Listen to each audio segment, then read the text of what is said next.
Hello students. Last video lecture में हमने बात की थी बाइनोमियल कोफिशिएंट्स के बारे में। तो अब स्टार्ट करते हैं अपना main concept which is binomial theorem. आपको बताया था बाइनोमियल थ्योरम क्या है। थोड़ा सा आपको स्टार्टिंग में मैंने बताया कि अगर हमें इस तरह से x प्लस वाई, वाई मतलब 2, तो ये x प्लस वाई मतलब दो वेरिएबल है ये x और y। अगर हमें x plus y power n को एक्सपेंड करना है, यहाँ n जो है हमारा वो नेचुरल नंबर है। इसको एक्सपेंड करने के लिए जो एक्सपेंशन यूज किया जाता है, जो फॉर्मूला यूज किया जाता है, उस फॉर्मूले का नाम है बाइनोमियल थ्योरम।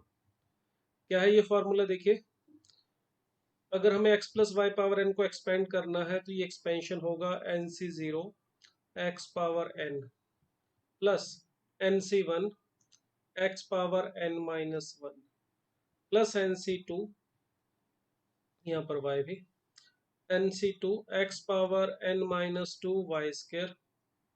इसी तरह से चलता जाएगा। ये देखिए, जैसे जैसे आगे बढ़ते जाएंगे इसके अंदर देखिए x की जो पावर है वो कम होती जा रही है। फर्स्ट टर्म में n, फिर n माइनस पर, फिर n माइनस टू, और लास्ट टर्म में पहुंचेंगे जब x की पावर हो जाएगी जीरो, एन सी एन एक्स पावर जीरो, तो लिखने की जरूरत नहीं है। y की पावर फर्स्ट टर्म में जीरो, फिर वन, फिर टू, फिर थ्री, इसी तरह से लास्ट टर्म में पहुंच जाएगी n। तो ये जो एक्सपेंशन लिखा है, इस एक्सपेंशन को हम कहते हैं बाइनोमियल थ्योरम। इसमें स्टार्टिंग होगी एन सी जीरो से, फिर नेक्स्ट टर्म एन सी वन, फिर एन सी टू, एन सी थ्री, इस तरह से up to N C N तक चलेगा। एक्स की जो पावर है फर्स्ट टर्म में एन, फिर एन माइनस वन, फिर N minus two, one by one कम होती जा रही है। वाई की जो पावर है वो बढ़ती जाएगी, फर्स्ट टर्म में जीरो, सेकंड में वन, फिर टू एंड सो ऑन। ये जो एक्सपेंशन आएगा हमारे पास, इसमें अगर हमसे पूछा जाए कि नंबर ऑफ टर्म्स कितनी होंगी, तो इसके अंदर नंबर ऑफ टर्म्स होंगी एन प्लस वन। देखिए, एन से जीरो से स्टार्ट होके एन सी एन तक बात कर रहे हैं, तो हमारे पास जीरो से लेके एन तक जाएंगे तो एन प्लस वन टर्म्स मिलेंगे। ये जो एन प्लस वन टर्म्स है, आप देखें, अगर आप x plus y whole cube का पावर फोर का कोई भी फॉर्मूला खोले तो आपको नंबर ऑफ टर्म जितना भी पावर होगा यहाँ से, उससे एक एक्स्ट्रा मिलेगी, उससे एक ज्यादा मिलेगी। चलो इसका यूज करके एक छोटा सा एक्सपेंशन लेते हैं। अगर हमें कहा जाए इसको एक्सपेंड करिए x plus y power four को, तो x plus y power four या फाइव या सिक्स, कुछ भी इसे हम एक्सपेंड कर सकते हैं। तो n की वैल्यू यहाँ पर फोर है, तो पहली टर्म क्या होगी? एन सी zero, four C zero x power four plus, फिर four C one, x power एक कम कर दीजिए, y की पावर एक बढ़ा दीजिए। Next four c two, x की पावर एक कम करो, y की पावर एक बढ़ा दो, plus four c three x power one, y power three, plus four c four and x power zero हो जाएगा, y पावर फोर। ये हो गया x plus y power four का एक्सपेंशन। अगर आप इसको सिंप्लीफाई करके लिखना चाहते हैं तो देखिए, फोर सी जीरो, एन सी जीरो की वैल्यू आपको बताई थी वन होगी, तो इसलिए इसको x power four, four C one calculate करेंगे। फोर सी वन या एन सी वन की वैल्यू आपको डायरेक्ट भी याद रखने के लिए बोला था, n होती है, तो ये four x cube y. Next four c two की वैल्यू आ जाएगी, सॉल्व करके देखेंगे, four into, four c two के लिए फोर को टू टर्म्स तक खोलेंगे, four into three by two factorial, तो ये सिक्स आ जाएगी। तो सिक्स, फोर सी थ्री की यहाँ पे x square y square, plus four c three की वैल्यू होगी four x y cube, and the last term is four c four which is one, x power zero, y power four. तो ये देखिए x plus y power four का expansion आ गया। तो कोई भी पावर हो आप इसको इस तरह से खोल सकते हैं। एक और छोटा सा एक्सपेंशन अगर ले हम यहाँ पे, हमें कहा जाए, मान लीजिए two x minus three by x square power five, इसे एक्सपेंड करना है। तो इसे एक्सपेंड करना है तो इसके लिए भी देखिए यही तरीका, बस इसमें यहाँ पे ध्यान रखना है जो फर्स्ट टर्म होगी उसे x समझे, फार्मूले में x की जगह पर ये टू एक्स काम में आएगा, और y की जगह पर आएगा minus three by x square. जो साइन है यहाँ पे जो भी है प्लस या माइनस, वो y के साथ जाएगा। तो अगर खोलना चाहे से तो पहली टर्म होगी फाइव से जीरो, फिर टू एक्स, जिसे हमने एक्स की जगह लगा, power n which is five, फिर उसके बाद प्लस फाइव से वन, टू एक्स, पावर एक कम कर दीजिए, ये 4 रह जाएगी। और -3/x² ये y की जगह पर है, पावर 1। इसी तरह से 5c2, 2x की पावर हो जाएगी एक कम करके 3, और -3/x² की पावर हो जाएगी 2। नेक्स्ट 5c3, 2x की पावर हो जाएगी, यहाँ पे एक और कम कर दीजिए 2, एंड -3/x² की पावर हो जाएगी 3। नेक्स्ट टर्म 5c4, 2x की पावर हो जाएगी 1, और -3/x² इसकी पावर हो जाएगी 4। द लास्ट टर्म 5c5, और -3/x² इसकी पावर आ जाएगी 5। तो इसकी जो वैल्यूज हैं इसे फाइंड आउट करके सिंप्लीफाई करके लिख सकते हैं। तो ये पावर 5 को खोलने का तरीका देखिए, जब हमने पावर 4 को एक्सपेंड की तो इसमें नंबर ऑफ टर्म्स आ रही है हमारे पास 5, ठीक है, और यहाँ पे आप देख सकते हैं नंबर ऑफ टर्म्स आ रही है 6। तो नंबर ऑफ टर्म्स कितनी होंगी, पावर से एक ज्यादा, x plus y power n है, तो नंबर ऑफ टर्म्स होंगी n+1। तो ये इसको एक्सपेंड करने का तरीका था। अब देखिए यहाँ पर है ये जो हमने एक्सपेंशन लिखा है, इसको लिखने का एक शॉर्ट मेथड, इसको अगर हम थोड़ा कॉम्पैक्ट करके लिखना चाहें इस एक्सपेंशन को, तो ये जो एक्सपेंशन लिखा है इसको हम कॉम्पैक्ट करके समीशन की फॉर्म में लिखना चाहे तो इस तरह से लिखा जाएगा समीशन। देखिए इसमें पहली टर्म में NC0, फिर NC1, NC2, NC3, तो इसको लिखेंगे हम NCR, जिसमें R की वैल्यू स्टार्ट हो रही है 0 से और लास्ट में जा रही है कहाँ तक, n तक, NC0, NC1, NC2 up to NCN। तो NCR और R की वैल्यू 0 to n। इसके साथ देखिए x की पावर है n-r, पहली टर्म में देखिए n-0 है, दूसरी में n-1 है, जितना भी यहाँ पर है नीचे उतना n में से माइनस किया जा रहा है x की पावर में, देखिए n-r, और y की पावर r। तो ये है हमारा इस बाइनोमियल एक्सपेंशन को लिखने का दूसरा तरीका, समीशन की फॉर्म में लिखने का तरीका।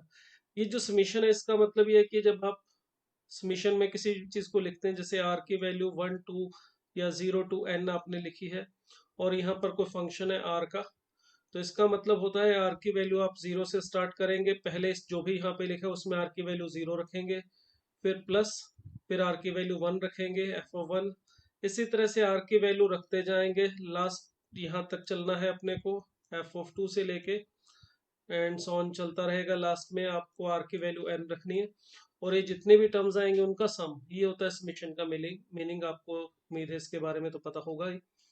अब यहाँ पे अगर इस समीशन को आप खोल के देखेंगे तो यही हमें ऊपर जो एक्सपेंशन है ये मिल जाएगा। आर को देखिए 0 जब आप रखेंगे तो आर को 0 रखने पर हमें फर्स्ट टर्म मिल जाएगी, देखिए आर को 0 रख के इसमें NC0, x power n-0, y power 0। R को 1 रखेंगे तो ये सेकेंड टर्म, आर को 2 रखने पर थर्ड टर्म, इस तरह से मिलता जाएगा।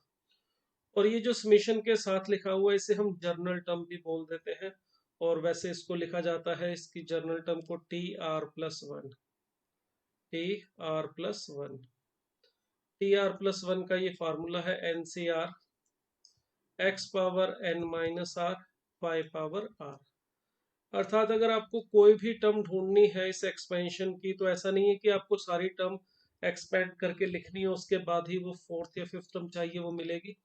आप इस फार्मूले का यूज कीजिए, इसमें r की वैल्यू आप उस टर्म के अकॉर्डिंग रख दीजिए। जैसे फॉर एग्जांपल हमें फर्स्ट टर्म ढूंढनी है तो r को 0 रखने से हमें फर्स्ट टर्म मिलेगी, ठीक है। r की वैल्यू 1 रखूंगा अगर इसमें मैं, तो r की जगह 1 रखने पर हमें यहाँ पे जो मिलेगी वो सेकेंड टर्म मिलेगी। r की वैल्यू अगर मैं 2 रखूंगा तो हमें यहाँ से थर्ड टर्म मिलेगी।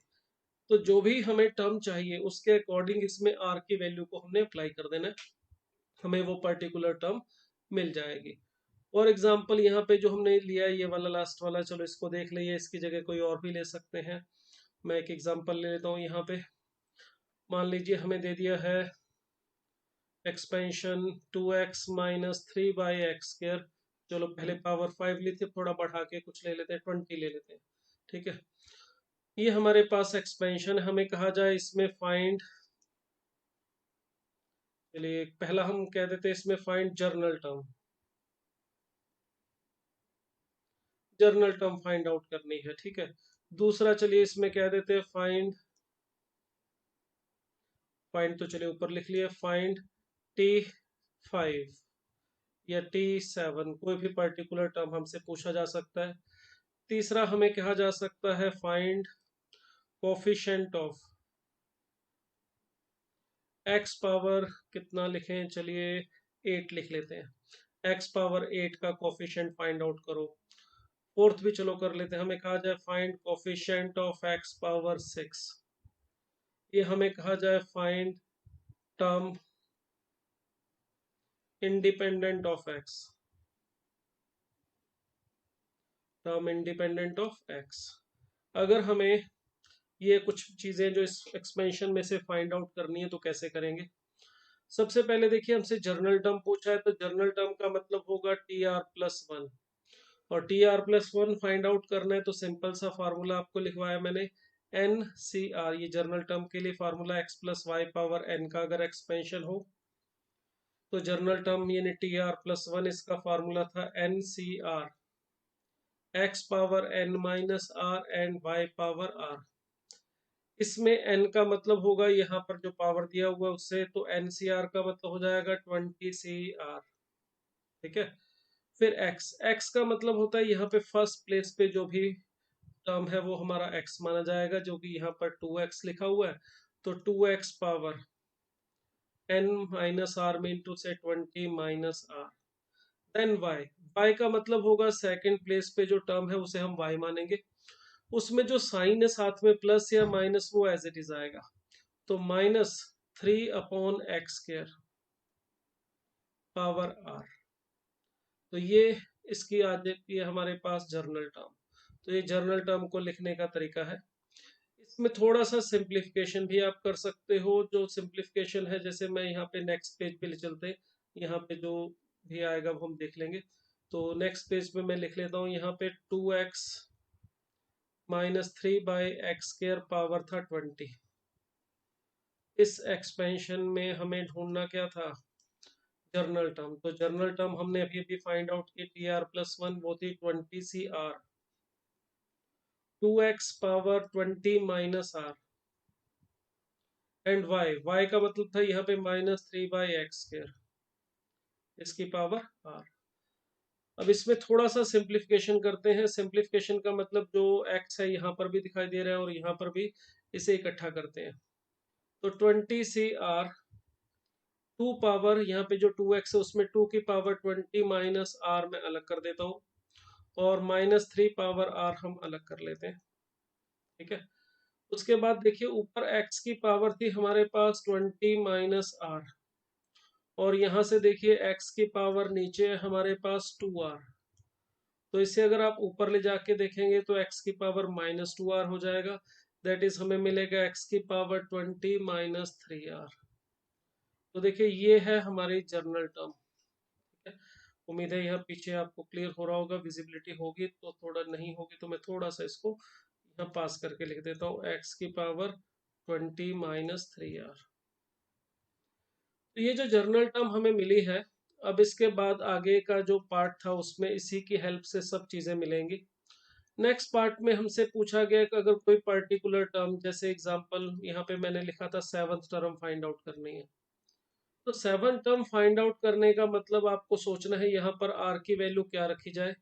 तो सिंपल है, अगर हमने TR+1 में R+1 की जगह 7 बनाना है तो अब डेफिनेटली r की जगह 6 ही रखना पड़ेगा। r को अगर मैं इस जर्नल टर्म में 6 रखूंगा तो हमें 7 टर्म मिलेगी। यहाँ पर r को 6 रखने पर मिलेगा 20C6, 2 power 20 minus 6 that is 14, -3 power यहाँ पे 6 आ जाएगा, और x की पावर यहाँ पे देखिए 6 रखने पर 20 माइनस 18 दैट इज 2, ये हमें मिल जाएगा।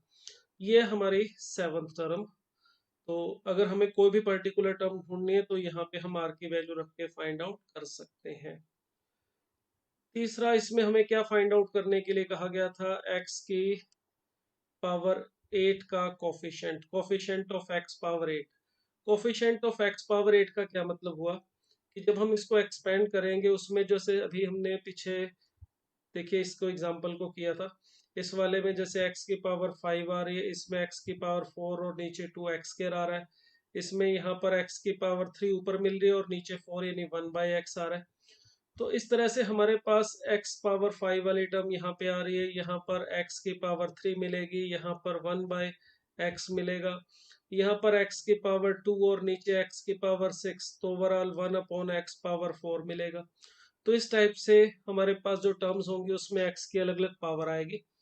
और हमें इस केस में पूछा गया है x की पावर 8 वाली टर्म, या फिर ऐसा बोला जा सकता है x पावर 8 का कोफिशिएंट। तो टर्म कौन सी होगी उसका नंबर पूछा जा सकता है या कोफिशिएंट पूछा जा सकता है, दोनों काम करने का मेथड सेम है।